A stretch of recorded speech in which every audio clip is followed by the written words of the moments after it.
मैं भारत को भारतीयता की मान्यता के आधार पर फिर से खड़ा करना चाहता हूं, उस काम में लगा हूं। एक ताजा उदाहरण देता हूं। आजकल भारत में एक खराब बीमारी घुस गई है, चिकनगुनिया। लाखों लोग प्रभावित हैं। मैं 6 महीने से गांव-गांव घूम के उसका इलाज कर रहा हूं और आपको सुनकर ताज्जुब होगा, ज्यादा लोगों को इलाज में मैं एक ही बात बताता हूं, तुलसी का काढ़ा पी लो, नीम की गिलोय होती है ना, उसको भी उसमें डाल लो, थोड़ा सूंठ डाल लो, थोड़ी छोटी पीपर डाल लो, बस ये 4-5 चीज़ें, और थोड़ा गुड़ डाल लो क्योंकि ये कड़वा इतना है कि पी नहीं पाओगे। इतने मात्र से 3 खुराक में बीमारी ठीक हो रही है। और जो एलोपैथी से कर रहे हैं ना, बोवेरॉन के 3-3 इंजेक्शन ठोक दो, डाइक्लोफेनेक दे दो और पैरासीटामोल भी दे दो, जो तुम्हारे पास है सब दे दो। 20-20 दिन से बिस्तर में पड़े तड़प रहे हैं, 20-20 दिन से। अभी आज मैं आया भीलवाड़ा से, और आने का देरी का कारण भी यही है कि वहाँ 1 लाख लोग चिकनगुनिया से पीड़ित हैं। वहाँ डॉक्टर आते हैं, राजीव भाई जरा बताओ ना। मैंने कहा अपना इंजेक्शन खुद क्यों नहीं ठोक लेते? कहते हमें मालूम है इसके साइड इफेक्ट क्या है, तो पेशेंट को क्यों नहीं बताते? इतने हरामखोर हो। तुम्हें मालूम है कि इसका साइड इफेक्ट क्या है? वोवेरॉन लगाएंगे तो क्या होने वाला है? मुंह में छाले हो जाएंगे, गले में छाले हो जाएंगे, अल्सर भी हो सकता है। तुम जानते हो, फिर पेशेंट को क्यों नहीं बताते? ये हरामखोरी तुम में कहां से आ गई? अपने को इंजेक्शन ठोकोगे नहीं, उसको ठोकते जाओ, ठोकते जाओ। तुम्हें मालूम नहीं है ठीक नहीं होगा, फिर पैरासीटामोल देते जाओ, डाइक्लोफेनेक देते जाओ, नोवलजिन के इंजेक्शन लगाते जाओ। और दुर्भाग्य से एलोपैथी ने ये सब नाम 20 साल पहले बैन कर दिए।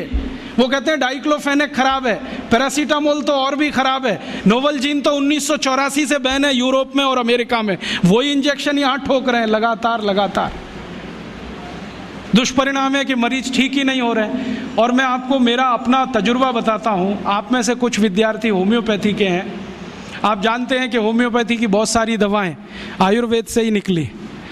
तुलसी है ना, उसी से ओसीमम है। ओसीमम की 3-3 खुराक देके कर्नाटक में 70,000 रोगियों को चलता कर दिया। और वो 20-20 दिन से एलोपैथी खा रहे थे, रिजल्ट नहीं आ रहा है। ओसीमम 200 की 3 खुराक सफिशिएंट, और आदमी 20 दिन से तड़प रहा है बिस्तर में, न नींद आ रही है, न चैन मिल रहा है, इतनी उल्टियां हो रही हैं, बुखार उतर नहीं रहा है, सब तकलीफ है। 3 डोज दो, खत्म कहानी। मैंने उसको फिर कुछ जरूरत ही नहीं।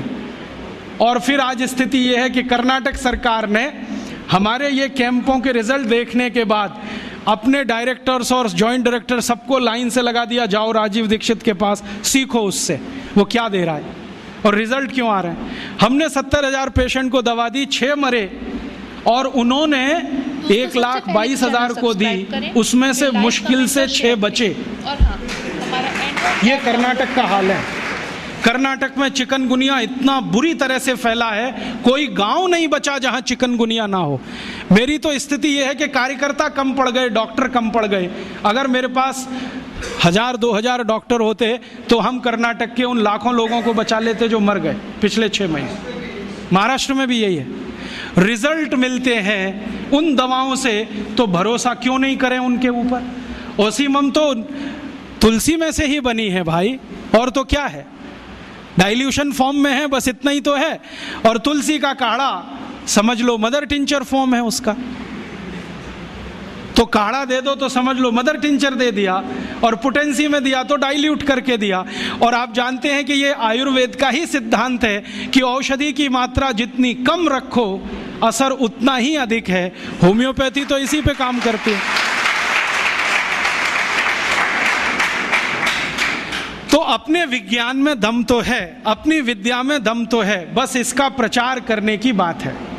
प्रचार कौन करेगा? आप करेंगे। और इसका सबसे सरल तरीका है walk walk walk and talk talk talk. सबसे सरल तरीका।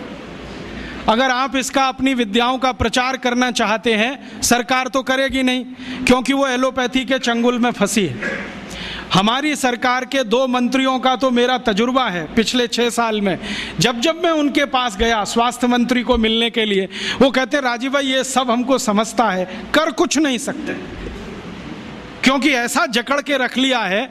तो मैंने कहा इसमें आग तो लगा सकते हो, आग ही लगा दो हनुमान जी की तरह से, रावण की लंका एक बार जल जाए, कम से कम कहानी तो खत्म हो जाए।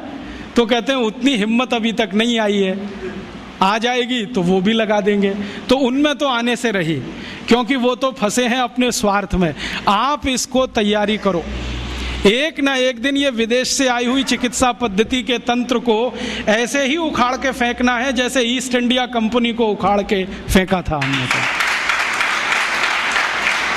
क्योंकि ये जो विदेशी चिकित्सा पद्धति है इसमें कोई दम नहीं है।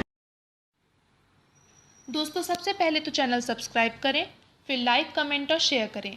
और हाँ, हमारा एंड्रॉयड ऐप डाउनलोड करना ना भूलें।